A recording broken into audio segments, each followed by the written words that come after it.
Oi, gente, tudo bom com vocês? E hoje eu tô aqui para fazer indicações de livros sobre mulheres, questões de gênero, livros não ficção. Vamos lá?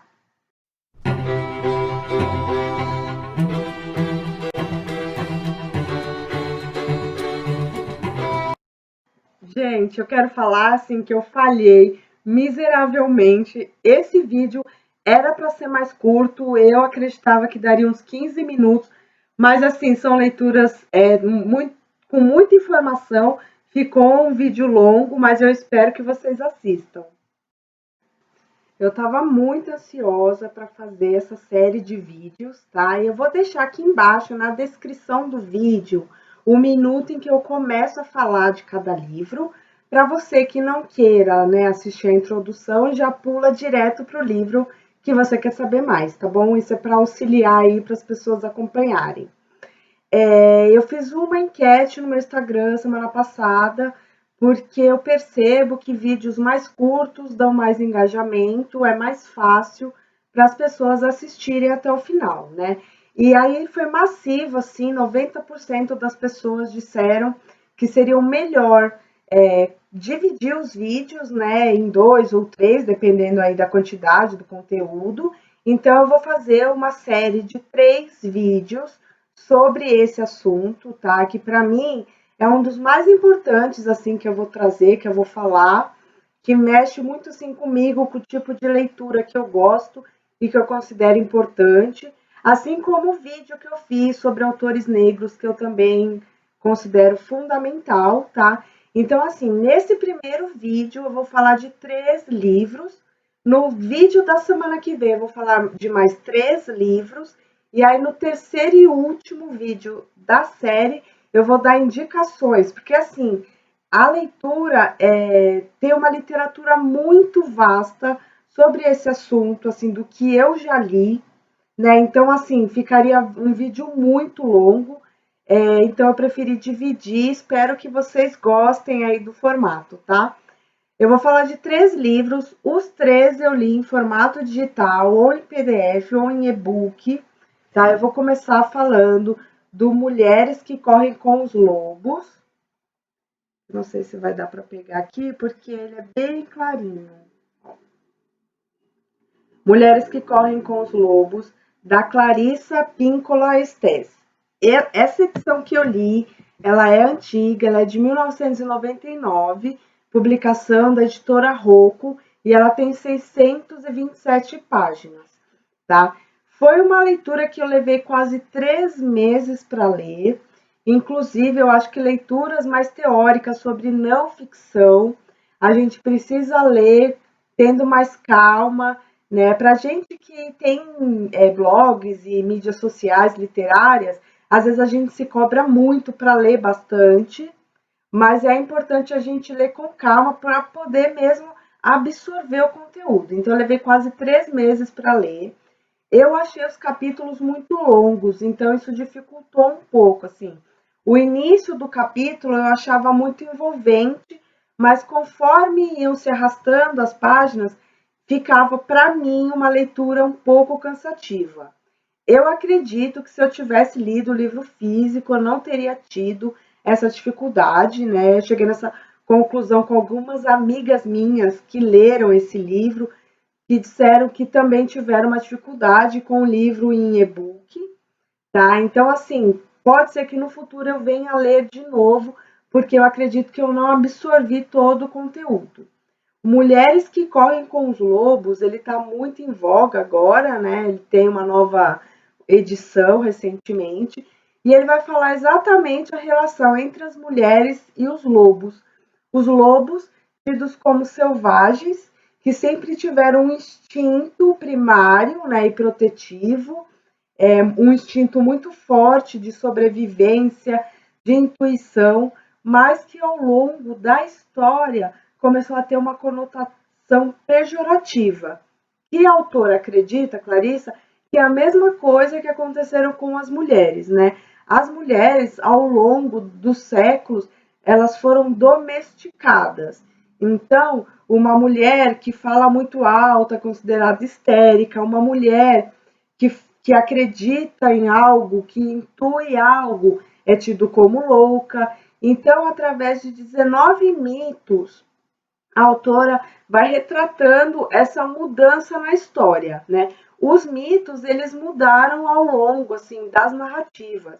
Então, a gente tem mitos, por exemplo, do Barba Azul, do Patinho Feio, dos Sapatinhos Vermelhos, da La Chorona, que foram reconstruídos na sociedade e que tiveram, hoje, quando a gente ouve essas histórias, esses mitos, eles não retratam o que eles significavam em suas épocas, que eram basicamente histórias que agregavam muito às mulheres, né? Traziam muito ensinamento, muito conhecimento.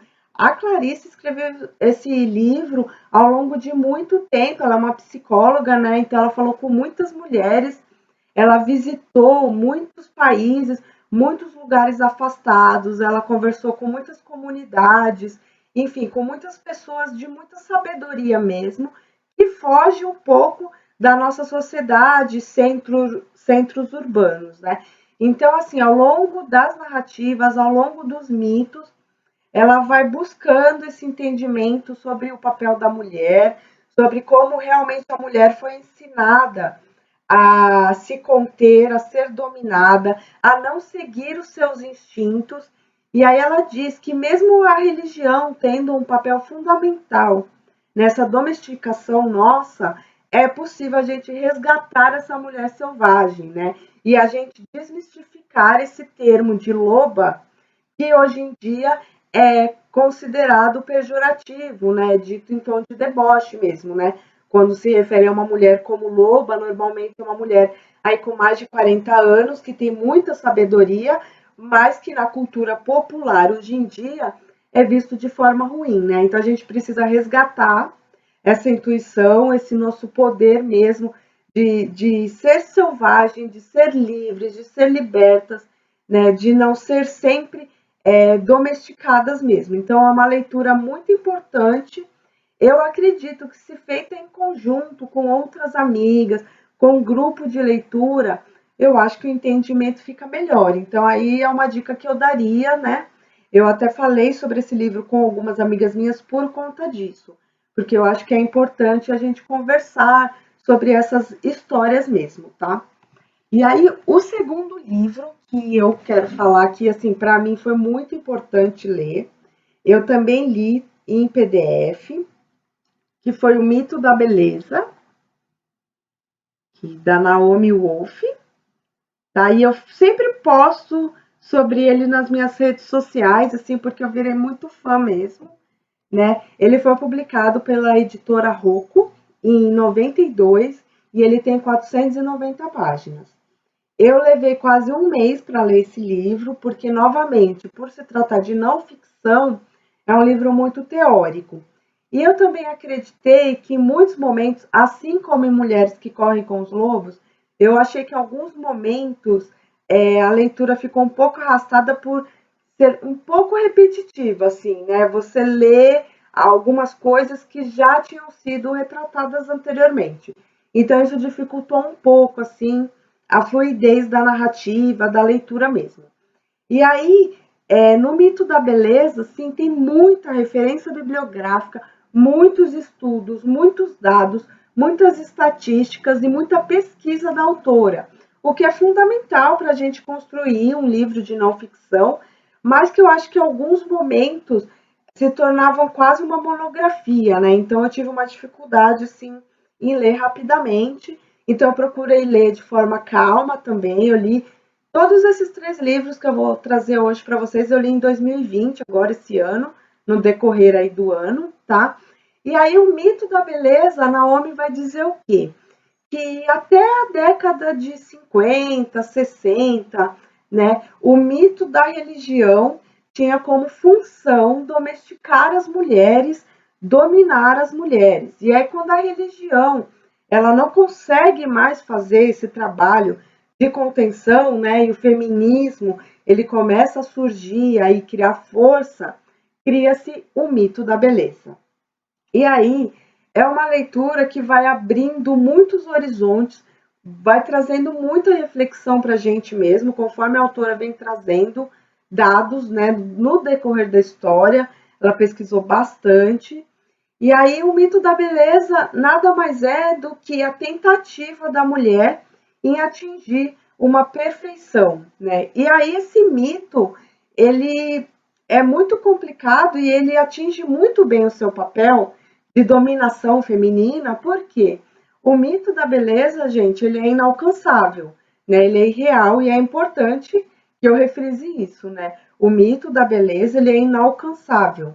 Então ele nunca terá fim. E aí a autora diz o quê? Que é uma parte que me marcou muito, né? As mulheres, em seus poucos e raros momentos que deveriam ou que poderiam ser de lazer e de descanso, elas usam esse tempo livre para obter beleza, o cuidados com a beleza, o cuidados com o corpo, né? Só que de uma forma a o quê? A mulher, quando está em seu pouco tempo livre, que ela não está trabalhando ou cuidando do casamento, como a autora fala, ela está o quê? Buscando a beleza para poder manter esse trabalho e esse casamento. Então é um ciclo sem fim. E é por isso que as mulheres estão sempre exaustas, cansadas, indignadas, frustradas, ríspidas, né? Porque é um cansaço mental e físico muito grande. E aí a Naomi ela aborda muito esse mito da beleza, que ele é inalcançável também, porque ele muda, né? Esse mito da beleza, que é institucionalizado pela sociedade, pela indústria farmacêutica, pela indústria da beleza, pela indústria dos cosméticos, né? Pela indústria da estética, dos procedimentos estéticos, da medicina estética, né? Ele muda de tempos em tempos. Então, o que é bonito socialmente hoje, amanhã provavelmente não mais o será.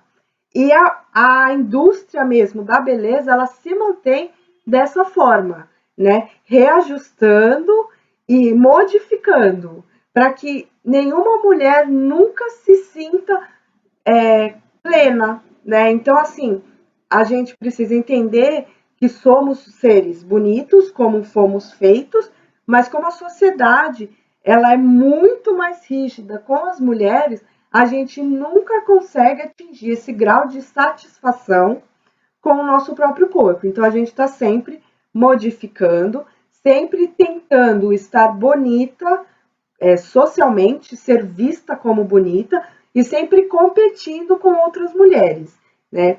E aí é muito interessante, isso fica muito claro nas minhas leituras sobre gênero, né? O quanto nós mulheres competimos com nós mulheres e a gente não consegue sair desse lugar, né?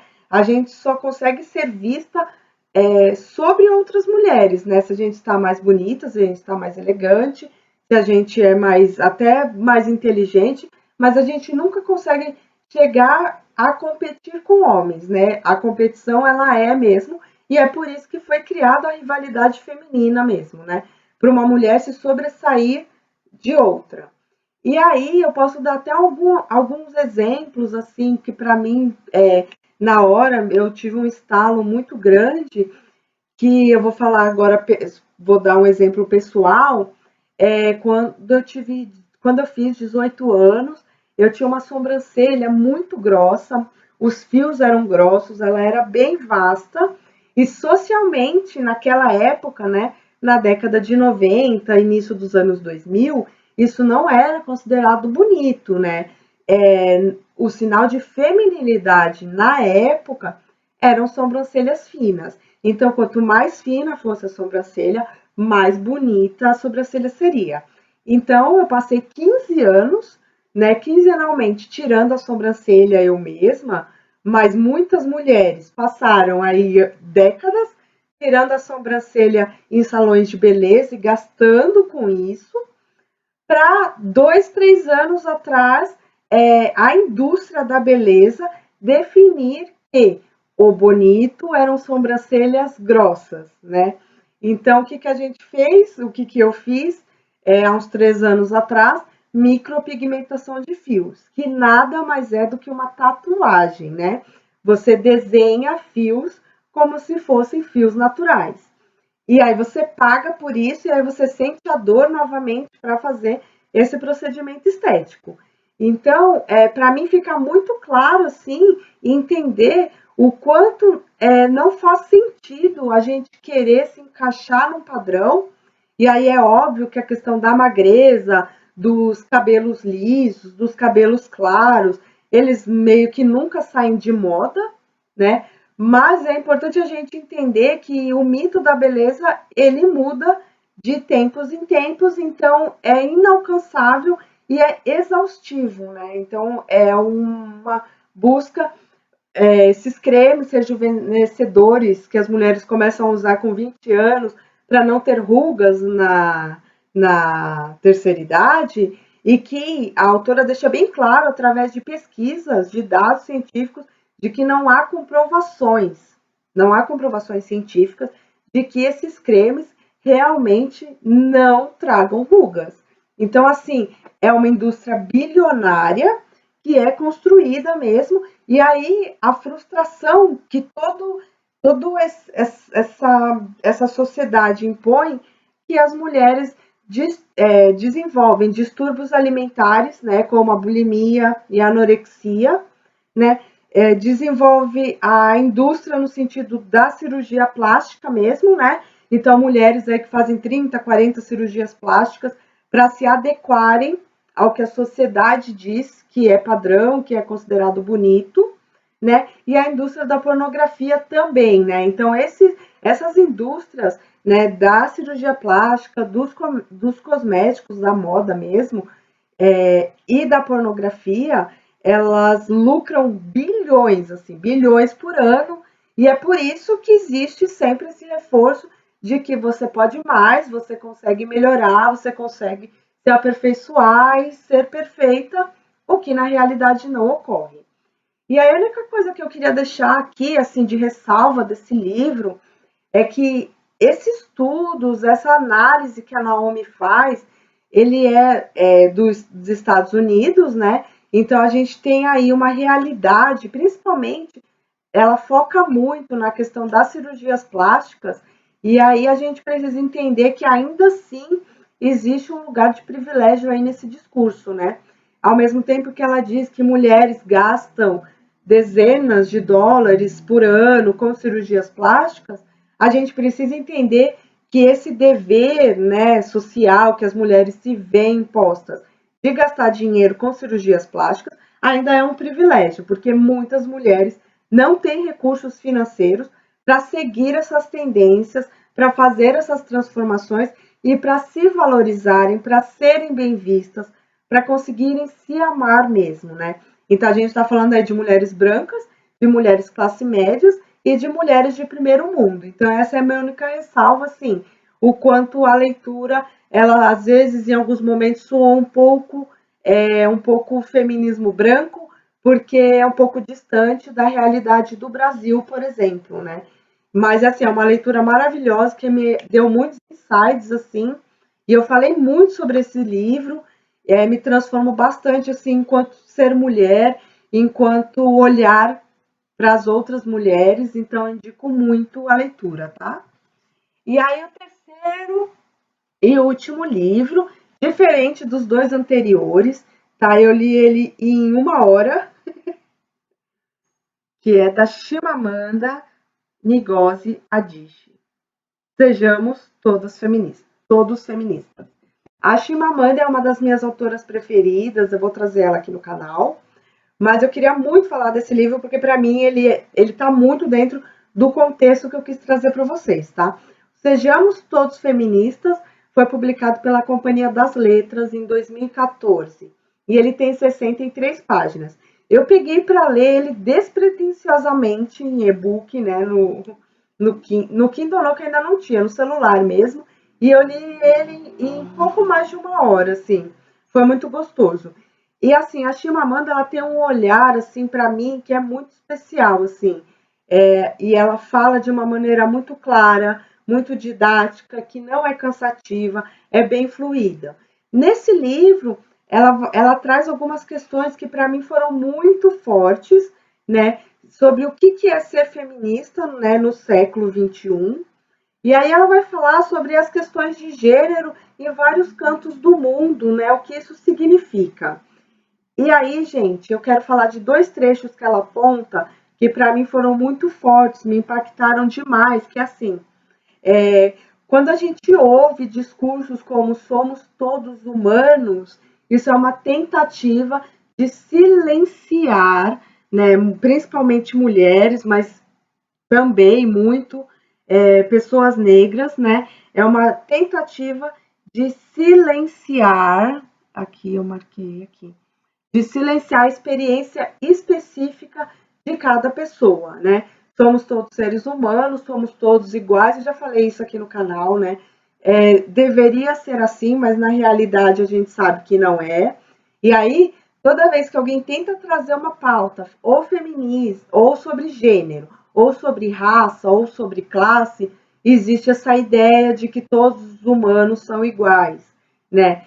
São iguais perante quem? Perante um ser superior, mas perante a sociedade e as leis não são iguais, né? E o segundo, isso está na página 61. E aí, já na página 62, ela fala uma coisa que também para mim foi muito forte, que é quando se diz que mulheres têm o poder da cintura para baixo. E aí, o que ela está dizendo com isso, né? Que quando uma mulher cobiçada, ou então quando uma mulher ela é negativada socialmente por conta de se relacionar afetivamente, sexualmente com um homem que tenha poder, que tenha status, né? Essa mulher ela é tida como se ela estivesse levando vantagens, né, nessa situação. E aí ela vai dizer o quê? Que a sexualidade é apenas uma ferramenta para explorar o poder de outra pessoa, o que não a torna poderosa. O que ela está dizendo com isso? Se uma mulher se relaciona afetivamente com um homem que tem muito poder, que tem muito dinheiro, ela pode até se beneficiar nesse momento, mas o poder não é dela, o poder continua sendo do homem. E aí eu posso falar de duas questões que para mim me vieram muito forte à cabeça, que é a questão dos direitos iguais que o feminismo aborda e que é muito debatido, principalmente homens usam essa questão, né, dizendo das mulheres pagarem a conta juntamente com eles, falando numa linguagem mais acessível, né? É óbvio que é interessante, que é importante, que é bom que mulheres tenham independência financeira. É óbvio que é bom que nós possamos pagar nossas próprias contas. Então, a gente sai de um lugar desigual e cria uma medida igual para pagamento de contas. O que eu quero dizer com isso? Que enquanto a gente está falando sobre mulheres devem rachar a conta ou não, se as mulheres querem direitos iguais, então elas têm que rachar a conta, elas têm que dar o mesmo valor dentro de casa, ajudar nas despesas, a gente não está falando que mulheres recebem 70% menos do que homens e mulheres negras recebem 49, equivalente a 49% do que homens brancos recebem pelo mesmo cargo, realizando a mesma função. Então, a gente está falando o quê? Que os deveres das mulheres devem ser iguais, mas os direitos não. Por quê? Porque eu entendo que seja ótimo a gente conseguir bancar nossas coisas, nossas contas, nossas despesas. É ótimo poder ter a liberdade de rachar uma conta, mas o que eu estou trazendo aqui é o quê? A gente precisa ir na raiz, né? Aqui a gente está falando de uma questão que está beneficiando quem? Principalmente os homens, né? E a gente não está falando da questão de que mulheres deveriam ganhar as mesmas coisas que esses homens para poder contribuir de maneira igual, né? E aí eu vou dar um outro exemplo, assim, quando a mulher se emancipa financeiramente e ela consegue o direito de trabalhar, o que antigamente não era possível, isso é ótimo. Mas aí o que a gente vê ainda hoje, né, em 2020, são mulheres, muitas vezes sendo as maiores provedoras do lar, da casa, da família. Essas mulheres, além de trabalhar e contribuir igualmente ou até superiormente com as contas dentro de casa, essas mulheres têm que contar com a ajuda dos parceiros, dos companheiros para a manutenção desse lar e dos filhos, né? Então, o que a gente vê, mulheres em tripla jornada, elas trabalham, elas são responsáveis pela casa, são responsáveis pelos filhos. E aí é muito mais difícil a gente combater isso, né? De que homens não estão ajudando em casa, uma vez que eles moram nesses lares e que as mulheres também trabalham assim como eles, então que o serviço, as tarefas domésticas, elas precisam ser divididas igualmente, né? Então, por isso, mais uma vez, que mulheres estão exaustas. Então, quando a gente traz pautas feministas, como o direito ao trabalho, né? Poder trabalhar fora de casa, isso é ótimo, e a poder pagar contas, rachar contas, ou às vezes pagar a conta dos seus parceiros, isso é ótimo, mas a gente precisa principalmente falar desses direitos que não são iguais, né? Como a manutenção da casa, como a criação dos filhos e como salários igualitários. Porque a realidade mostra o quê? Que as mulheres trabalham fora de casa, cuidam da casa, cuidam dos filhos e ainda recebem menos, né? Então a gente precisa falar de tudo isso. E aí essas leituras, elas são importantes por causa disso, para a gente rever mesmo conceitos, né? E para a gente reinterpretar, né, a nossa sociedade e o que a gente busca por um futuro, num futuro que não seja tão distante assim. Então, o meu próximo vídeo, tá? Eu vou trazer os livros Mulheres, Raça e Classe, da Angela Davis, As Boas Mulheres da China, da Xin-Han Shui. Eu li esse livro essa semana, esse livro é maravilhoso. Eu vou trazer para vocês na semana que vem.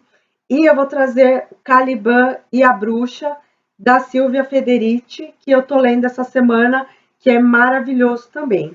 E aí, no terceiro vídeo dessa série, eu vou trazer indicações rápidas de livros, tá? Porque assim é muita coisa. Então, eu vou trazer alguns livros de ficção, alguns livros históricos, alguns livros de poesia, alguns livros de leituras antigas minhas que eu li já tem tempo, mas que eu acho que são fundamentais nessa discussão de questões de gênero, né? Nessa literatura sobre mulheres, né? Sobre o ser mulher na sociedade, tá? Espero que vocês gostem. Se vocês tiverem alguma indicação, deixem aqui nos comentários, tá bom?